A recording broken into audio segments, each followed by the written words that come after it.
Ταυτόχρονα όμως και για τα χωριά και για την αγροτική παραγωγή είναι ίδιο το μέλλον και η κατάσταση. Γιατί η αγροτική οδοποιία, όσο την ξέραμε και όσο τη θυμόμαστε πριν από τις καταστροφικές πλημμύρες που έγιναν και στο Δήμο μας, γιατί πλέον και αυτή είναι η αγροτική οδοποιία που υπήρχε και ήταν εγκαταλειμμένη και μη προσβάσιμη, είναι σε ακόμα χειρότερη κατάσταση, με το Δήμο να διαχειρίζεται αρδευτικά, όπως λέμε, τις πομόνες και αυτές με ανταποδοτικότητα, πληρώνοντας δηλαδή, χαρατσώνοντας για ρεύμα τους αγρότες που χρησιμοποιούν, ακόμα και αν έχει καλύτερες τιμές σχετικά από άλλες περιπτώσεις, έτσι λειτουργεί ο Δήμος.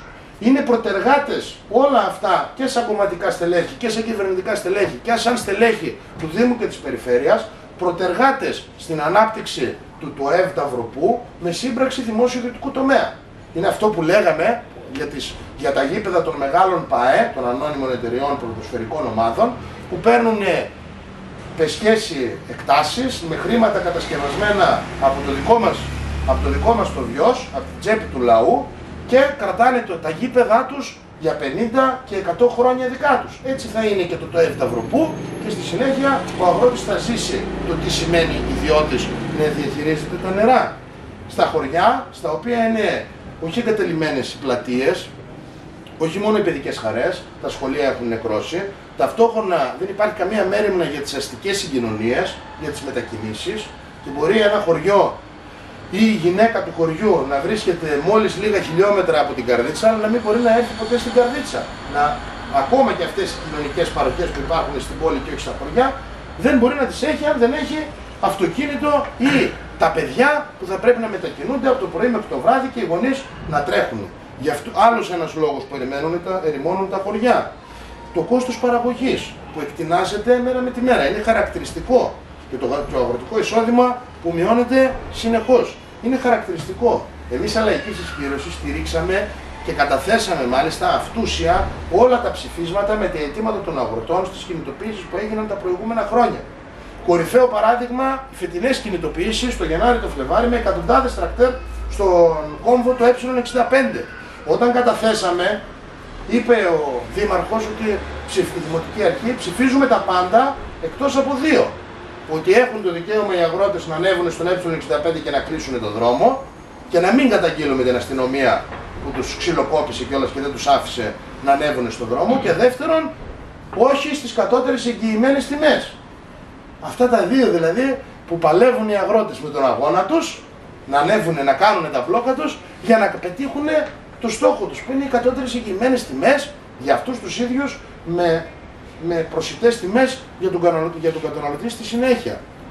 Όπως επίσης τα χωριά την πληρώνουν και θα την πληρώσουν για την πράσινη ανάπτυξη με τους αποχαρακτηρισμούς της γης υψηλής παραγωγικότητας που έκανε και φέτος και αυτή είναι η Δημοτική Αρχή, από το ΣΚΟΑΠ Κάμπου, από την Καρδίτσα μέχρι το Δέλτα, που αποχαρακτήρισε τεράστιες εκτάσεις για να δημιουργηθούν εκεί μέσα και βιομηχανικές επιχειρήσεις και εμπορικές επιχειρήσεις και εταιρείες logistics, οι οποίες θέλουν, μην σας φαίνεται και περίεργο, υπάρχουν και τέτοιες επιχειρήσεις εκεί στην περιοχή, οι οποίες είναι μεγάλες και αλυσίδες επιχειρηματικές.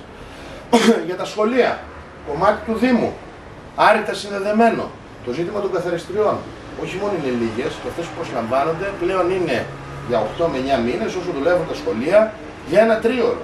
Ταυτόχρονα τα σχολεία μας συγχωνεύονται, δημιουργούνται 25 και 27 τμήματα. Η παράλληλη στήριξη δεν έχει εκπαιδευτικούς επαρκείς. Και τώρα λένε ότι μπορεί να έχουμε και έναν δάσκαλο για 2 και 3 και 4 παιδιά σε ένα σχολείο, με ελλειπή χρηματοδότηση των επιτροπών του Δήμα για την πρωτοβάθμια και δευτεροβάθμια εκπαίδευση. Με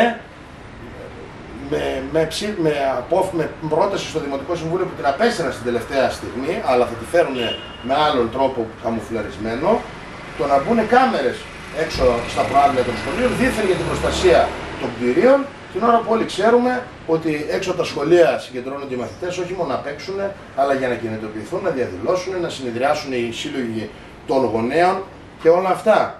Ενώ ταυτόχρονα οι μαθητές, και ενώ θα δώσουν τόσα λεφτά, είναι πρόθυμοι να δώσουν τόσα λεφτά για τις κάμερες, την ίδια ώρα δεν δίνουν τίποτα για τα αναλώσιμα των μαθητών. Για τα βιβλία τους, για τα τετράδια τους, και πάει λέγοντας. Είπαμε για την ενεργειακή αναβάθμιση σε αντίθεση με τη θέρμανση που τα σχολεία μας στενάζουν, για το μηδαμινό έλεγχο της αντισυσμικής θωράκισης των σχολείων, αλλά πρέπει να πούμε και για άλλα δύο κομμάτια που αφορούν τα παιδιά μας. Ότι ουσιαστικά δεν υπάρχουν κέντρα δημιουργικής απασχόλησης δημοτικά στην Καρδίτσα που να μπορούν να καλύψουν όλο τον πληθυσμό με δωρεάν, γιατί ταυτόχρονα είναι ένα πεδίο κερδοφορίας για ένα κομμάτι του ιδιωτικού τομέα, που επεκτείνονται τα ιδιωτικά. Διδάπω όλο και περισσότερο και οι γονείς να πληρώνουν από την τσέπη τους, καθώς θα πρέπει να δουλεύουν και 13 ώρες την ημέρα, όπως λέει το νέο νομοσχέδιο για παράδειγμα, και δεν θα μπορούν να κρατήσουν τα παιδιά τους. Οι παιδικοί σταθμοί μπορεί να μας λένε ότι εμείς εδώ στην Καρδίτσα δεν έχουμε πρόβλημα, αλλά σήμερα αυτό εξαρτάται από τα βάουτσερ και αν πάρει το ζευγάρι με βάση τα κοινωνικά κριτήρια. Αν δεν πληρεί τα κοινωνικά κριτήρια και στην Καρδίτσα θα βρει μια θέση σε έναν από τους παιδικούς σταθμούς, αλλά θα πληρώσει. Άρα ταυτόχρονα μπαίνει η ανταποδοτικότητα των παιδικών σταθμών και από τους ίδιους τους Δήμους. Ή, για παράδειγμα, για τον αθλητισμό. Ένα μεγάλο κομμάτι που αφορά το Δήμο, έχοντας και το νομικό πρόσωπο του ΔΟΠΑΚ. Είναι χαρακτηριστικό παράδειγμα η στήριξη της ανώνυμης εταιρείας στο μπάσκετ, δίνοντας δωρεάν το γήπεδο του μπάσκετ, το νέο στολίδιο όπως λένε της Καρδίτσας, για προπονήσεις και για να παίζει η ομάδα. Ταυτόχρονα όμως δεν μπορούν να πλησιάσουν τα σχολεία να κάνουν τους μαθητικούς αγώνες, δεν μπορούν να πλησιάσουν τα ερασιτεχνικά σωματεία να κάνουν άσκηση γυμναστική. Όλος αυτός ο κόσμος βρίσκεται στο παλιό γήπεδο. Το μεγάλο καινούριο στάδιο είναι για να κόβουμε εισιτήριο και να πάμε να βλέπουμε μόνο μια ομάδα η οποία μάλιστα είναι ΑΕ και εμείς οπαδοί είμαστε της ομάδας, αλλά ταυτόχρονα είναι και ανώνυμη εταιρεία. Το ίδιο συμβαίνει και με τη στήριξη της ποδοσφαιρικής ομάδας, στην οποία φτιάχνουν με τα λίγα χρήματα που έδωσε ο Δήμος για το στάδιο, για το δημοτικό στάδιο της Καρδίτσας, προτίμησαν να φτιάξουν το ταρτάν του γηπέδου παρά για το δρόμο γύρω-γύρω, για τα αγωνίσματα δρόμου κτλ. Γιατί όπως είπαν τελικά δεν τους περίσσεψε. Ή αντίστοιχα και το κολυμβητήριο που κινδύνεψε φέτος, τώρα δεν άνοιξαν βέβαια λόγω της έκτακτης κατάστασης, κινδύνευε φέτος να μην προχωρήσουν οι επισκευές και κατασκευές και να μην ανοίξει. Θα το δούμε τις επόμενες μέρες. Και εδώ ο ερασιτεχνικός αθλητισμός, οι ερασιτέχνες, αυτοί που όλοι θέλουμε να αθληθούμε, να γυμναστούμε, πού θα πάμε? Είναι το αθλητικό πάρκο. Το ξέρετε, ίδιο και παράλλαχτο τόσα χρόνια. Είναι το Παλέρμο. Γυμναστήρια δεν υπάρχουν όμως, δημοτικά γυμναστήρια, για να μπορέσει να αθληθεί ο κόσμος. Τελικά όλος αυτός ο πληθυσμός πάλι οδηγείται ο ίδιος να ξοδέψει, να κατευθυνθεί σε γυμναστήρια, σε αθλητικά σωματεία που δεν στηρίζονται μάλιστα και αναγκάζονται μέχρι και τα παιδιά που θέλουν να πάνε κολυμβητήριο να πληρώνουν για να πάνε σε κάποια αθλητική ομάδα στο κολυμβητήριο. Την ίδια ώρα που στις δομές αθλητισμού δεν υπάρχει ευθύνη από το κράτος για την υγεία και την ασφάλεια.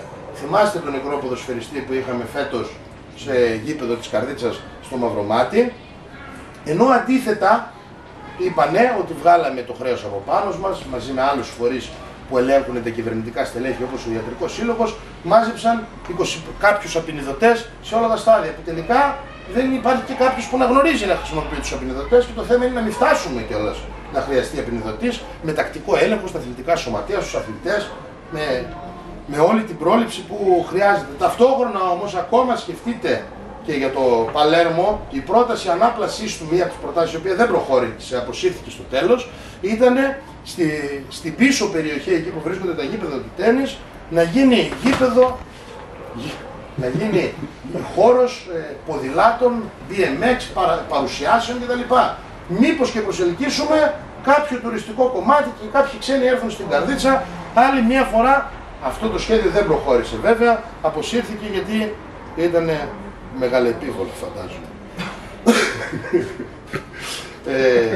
Ακόμα και στον πολιτισμό όμως, που είναι ανύπαρκτη η στήριξη αυτών των κομματιών, με μια πόλη και χωριά της Καρδίτσας να έχουν δεκάδες πολιτιστικούς συλλόγους, με μια ένωση πολιτιστικών συλλόγων, η οποία είναι πρωτοπόρα σε πάρα πολλά ζητήματα, ουσιαστικά στηρίζονται μόνο τα μεγάλα γεγονότα που μπορούν να προβάλλουν και την πολιτική τους και τη θέση τους και την αυτοπροβολή τους, να το πω έτσι.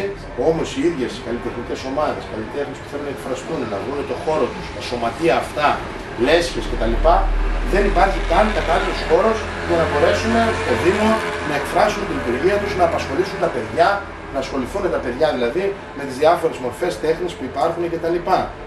καμιά οικονομική ενίσχυση πέφτει που και που αφού τη ζητήσουν τα σωματεία και αυτή είναι πενιχρή για κάποιες από τις εκδηλώσεις που θέλουν να κάνουν. Ζητήματα που σίγουρα απασχολούν και πιάνουν την κουβέντα, που βέβαια όλες οι δημοτικές αρχές τα αφήνουν στο πίσω μέρος, είναι για παράδειγμα, το αναφέρω γιατί σίγουρα πιάνονται στις συζητήσεις, είναι το κυκλοφοριακό, με σκόπια έργα, ακόμα και για τους πεζοδρόμους, οι τελευταίες μελέτες που έχουν γίνει είναι 15 ετίες και δεν έχουν καμία σχέση με το μέγεθος και τις ανάγκες της πόλης για σήμερα, με τις ασφαλτοστρώσεις που έγιναν με χρήματα αποκαταστάσεων που δόθηκαν για τον Ιαννό, με την αδυναμία ουσιαστικά έβρεσης πάρκινγκ και την ελεγχόμενη στάθμευση στο κέντρο της πόλης, ακόμα και αν δεν υπάρχουν αυτή τη στιγμή κλήσεις, δεν απέσυρε καμία δημοτική αρχή την ελεγχόμενη στάθμευση, τις πινακίδες κτλ. Που μπορεί να επανέλθει, να επαναλειτουργήσει, να το πω, ανά πάσα ώρα και στιγμή. Όπως και στα κομμάτια της υγείας, που αφορά κυρίως την πρόληψη, την πρωτοβάθμια φροντίδα υγείας. Μετά από πολλές πιέσεις μας έγινε συζήτηση στο Δημοτικό Συμβούλιο αρκετές φορές για τα ζητήματα της υγείας, ιδιαίτερα μέσα στην πανδημία. Η τοποθέτηση τους ήταν ότι δεν μας πέφτει και ρόλος στο Δήμο, μας αφορά λίγο σε επίπεδο ενημέρωσης και λίγο έτσι να το πούμε. Ακόμα και αυτά τις προτάσεις που έκαναν τα σωματεία που ήρθαν και οι φορείς εκεί που κατέθεσαν τα συλλαλητήριά τους, με τις κινητοποιήσεις τους κτλ. Δεν ψηφίστηκαν από τις, ή να το πω, ρητουσαρίστηκαν αρκετά τα ψηφίσματα πριν ψηφιστούν και δεν ψηφίζονταν αυτούσια, ενώ εμείς τα καταθέταμε έτσι όπως και τα υπερψηφίζαμε έτσι όπως τα κατέθεταν τα ίδια τα σωματεία των υγειονομικών. Όμως είναι χαρακτηριστικό ότι όλες οι παρατάξεις των τοποθετήσεις τους λένε ότι θα μπορούσε ο Δήμος να αναλάβει κομμάτι της πρωτοβάθμιας φροντίδας υγείας. Και γιατί το λέμε αυτό είναι σημαντικό και αρνητικό, γιατί μπορεί σε κάποιον να φανεί καλό, να βοηθήσει και ο Δήμος που σου λέει. Ουσιαστικά τι γίνεται, άλλη μια υπηρεσία που μεταφέρεται από την υποχρέωση του κράτους και μάλιστα το κεντρικό σχεδιασμό που πρέπει να έχει το κράτος για την υγεία και την πρωτοβάθμια φροντίδα υγείας, σε Δήμο που άλλη μια φορά θα μπορεί να χαρατσώσει, να το περάσει στα δημοτικά τέλη για να πληρώνουμε άλλη μια φορά τις ανάγκες μας για πρωτοβάθμια φροντίδα υγείας, είτε σε ένα κέντρο υγείας, είτε σε διάφορα ιατρεία κτλ. Για την πολιτική προστασία δεν θα πω πολλά, γιατί μιλάνε οι τελευταίες μέρες. Όμως είναι χαρακτηριστικό ότι ακόμα και οι εργολαβίες που δόθηκαν φέτος για τους καθαρισμούς σε βάση, για να αποτρέψουν πυρκαγιές, είχαν τον όρο ότι θα μπορούσαν να ολοκληρωθούν έως τις 30 Οκτώβρη, δηλαδή ο εργολάβος θα μπορούσε να καθαρίζει και μετά τις 30 Οκτώβρη, μέχρι τις 30 Οκτώβρη και μετά το καλοκαίρι για να προλάβει τις φωτιές του καλοκαιριού, που θα είχαν περάσει ήδη. Στο πρώτο τελευταίο Δημοτικό Συμβούλιο δόθηκαν 12.000 ευρώ για καθαρισμούς πρασίνου γύρω από τα χωριά κτλ. Την ίδια όμως ώρα που κόπηκαν 20.000 ευρώ από δασικούς δρόμους, που είναι αναγκαίοι για να φτάσει η πυροσβεστική κτλ. Βασικά αυτά τις περισσότερες φορές, ακόμα και αυτά που γράφουν στους προϋπολογισμούς για δασικούς δρόμους, πυροπροστασία, είναι μόνο στο χαρτί και κάποια στιγμή ξαναλάζουν στους ενδιάμεσους προϋπολογισμούς μέσα στον χρόνο.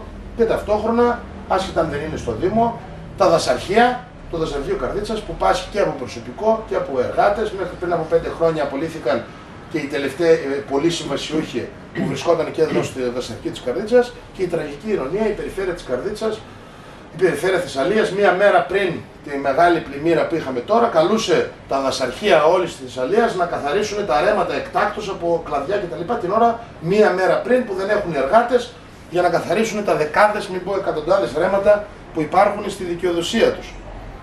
Για την αντιπλημμυρική προστασία δεν θα πω. Είναι χαρακτηριστικό όμως ότι η Δημοτική Αρχή του υποθετούνταν ότι ό,τι μπορούμε κάνουμε, έχουν γίνει πολλές αποκαταστάσεις, ότι θα πρέπει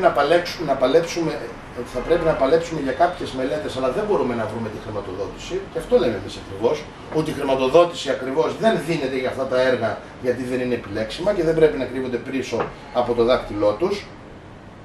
Αλλά ο Ιαννός, όπως και ο Ντάνιελ, δεν είναι ευκαιρία για κανέναν, ούτε για να χτίσουν μία ανάπτυξη πάνω στα καμένα, όπως είπανε και μετά το έγκλημα στα Τέρμπη, ότι ο θάνατος των ανθρώπων, η θυσία αυτή να μην πάει χαμένη, ότι μπορεί, όπως έλεγε ο Δήμαρχος Καρδίτσας μετά τον Ιαννό, ότι μπορούμε να μετατρέψουμε την κρίση σε μία ευκαιρία, μιλώντας για τους νεκρούς ανθρώπους που είχαμε και στο Δήμο μας, 4 συνολικά από τον Ιαννό, να μετατραπούν αυτοί σε ευκαιρία.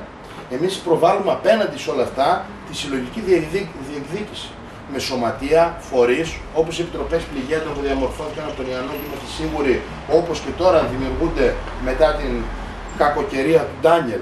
Στην ουσία, τα βασικά λέμε ότι οι άλλες δυνάμεις, ανεξαρτήτως απόχρωσης, όλοι οι διεκδικητές της Δημοτικής Αρχής πλην της λαϊκής συσπήρωσης, συμφωνούν στα κεντρικά. Όπως συμφωνούν και τα κόμματά τους και είχε φανεί πιο αποκαλυπτικά και στις βουλευτικές εκλογές. Κανένας δεν αρνείται την ύπαρξη των δημοτικών τελών και μάλιστα αυτά να είναι στον ουρανό. Με αυτόν τον τρόπο θα λειτουργεί ο Δήμος. Κανένας δεν αρνείται την ανταποδοτικότητα των υπηρεσιών του Δήμου, όλων αυτών που είπα πιο πριν.